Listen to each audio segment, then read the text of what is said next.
The rain was relentless that morning, pounding the tin roof of the small train station where Daniel sat with his 5-year-old daughter, Emma. He had just dropped off a job application at a local hardware store. His worn-out shoes were soaked, his coat too thin for the cold creeping in, but he held on to hope, barely.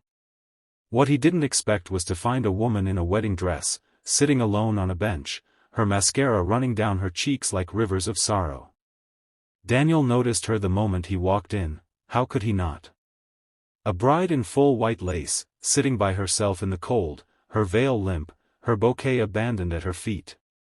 She looked out of place and out of hope. Emma tugged at Daniel's hand and whispered, "Daddy, why is the princess sad?" Her innocent voice cut through the silence, and the woman looked up, startled. Her name was Grace. She had been left at the altar that morning, humiliated, shamed, and cast aside by a groom who said she was too much, too heavy, too emotional, too loud, too everything. Her family hadn't supported the marriage anyway. So when he ran, no one came looking for her. She wandered to the station, not knowing where to go. The only thing she knew was she had no one left. Daniel offered her his seat and a dry tissue from his pocket. It wasn't much, but it was the only comfort he had to give. Emma sat between them, humming to herself and playing with Grace's discarded bouquet. Despite her brokenness, Grace smiled at the child, something warm flickering behind her red-rimmed eyes. Daniel asked nothing at first, just listened.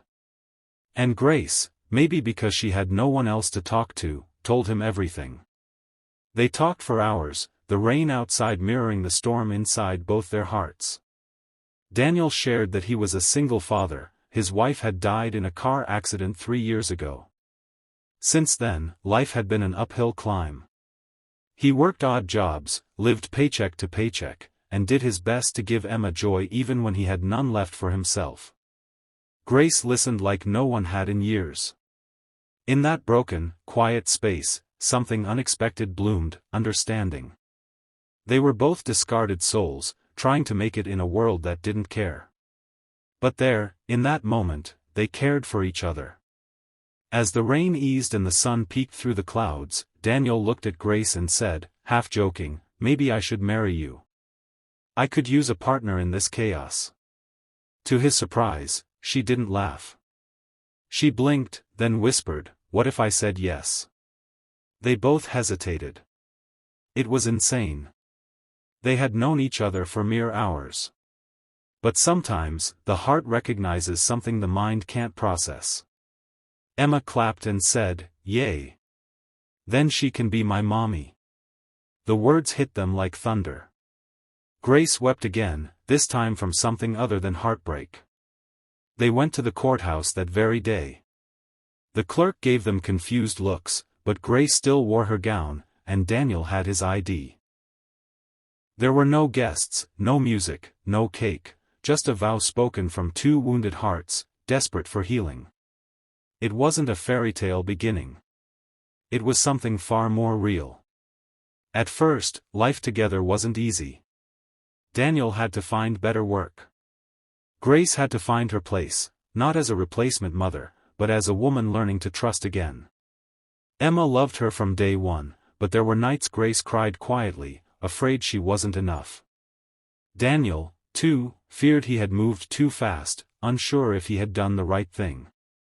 But love isn't always loud. Sometimes, it's found in small moments, packing Emma's lunch together, sitting on the porch after long days, whispering reassurances when nightmares came.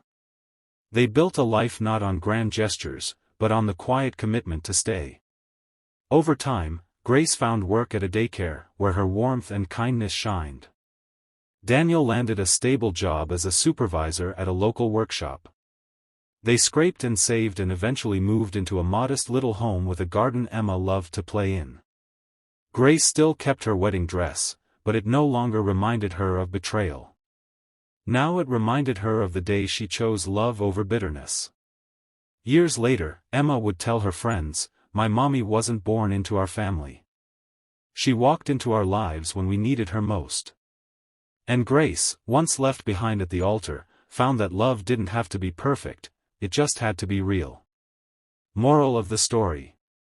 Sometimes, life's most beautiful beginnings come from the most broken moments.